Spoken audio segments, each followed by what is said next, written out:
into the graveyard. "Come on, this will just take a minute," said Sam to his friends, Antonio and Lucy. It was Monday morning before school. They were standing outside the entrance to the town graveyard, Eerie Cemetery. "Sam, do we really have to do this?" Lucy asked. "I've got the willies big time." "Me too," Antonio said. "I'm allergic to graveyards." Sam Graves turned to his friends. "We need to figure out how to stop our evil school, right?" he said. "Then we have to do this.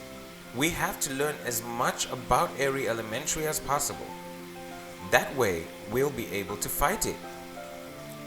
The three friends stepped through the iron gate. The graveyard usually gave Sam the creeps, but it didn't seem so scary now. Not after everything that had happened. It was 1 week ago that Mr. Nicobe, the old man who took care of Eerie Elementary, had chosen Sam to be the new hall monitor. Years ago, Mr. Nicobe had been the school's hall monitor. He showed Sam the truth about Eerie Elementary. It was alive. The school was a living, breathing, evil thing. Then, on Friday, the school had tried to swallow Lucy and Antonio during the class play. Sam had saved them in the nick of time. The three friends and Mr. Nicobe were the only ones who knew the truth about the school. They had to keep everyone safe. "There," Lucy said, pointing to a hill dotted with cracked headstones. "The book says that's where the Eerie family is buried." Lucy held a thick and dusty book in her hands. Eerie, a Town History.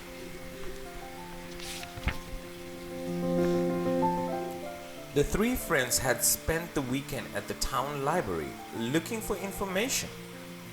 From this book, they learned that a family with the last name of Eerie started the town hundreds of years ago. The book said that the Eerie family was buried in this graveyard. It also said that each member of the Eerie family had started part of the town, the library, the hospital, and even the school. Sam hoped that by seeing the graves they might learn more about the school's history. Sam eyed the headstones. Each headstone had the name Eerie on it. It felt as if the headstones were watching him. Sam counted them. 12. "Lucy, can I see the book?" Sam asked. Lucy handed it to Sam. He flipped through the pages. "Guys, this is strange," he said. "The book says there were 13 members of the Eerie family. So there should be 13 headstones.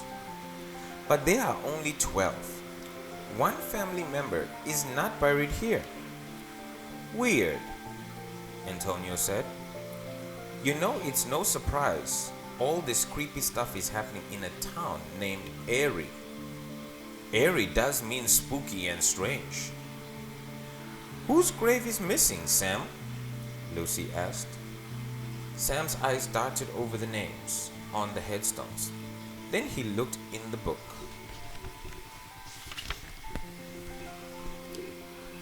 Jack Eerie, Ruth Eerie, Oliver Eerie, Margaret Eerie, Orson Eerie, Simon Eerie, Edmund Eerie, Ruby Eerie, Herbert Eerie, Abraham Eerie, Patricia Eerie, Rebecca Eerie, and Samuel Eerie. "Well," Sam said, "there's a family member named Orson Eerie. See his picture here."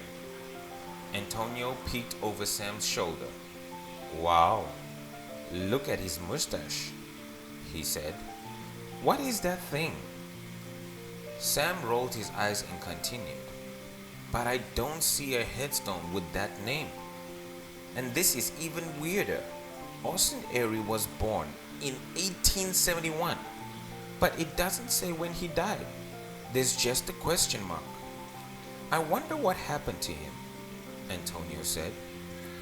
"What else does the book say about him?" Sam turned the page to read more. "Oh no!"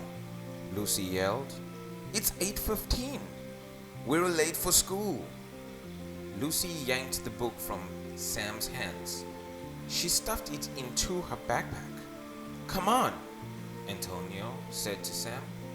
Sam ran after his friends, but he had an uneasy feeling in his stomach. As hall monitor, Sam could sense things that other students couldn't. He could feel when something was wrong in Eerie Elementary. And right now, Sam had the feeling that something very bad was about to happen.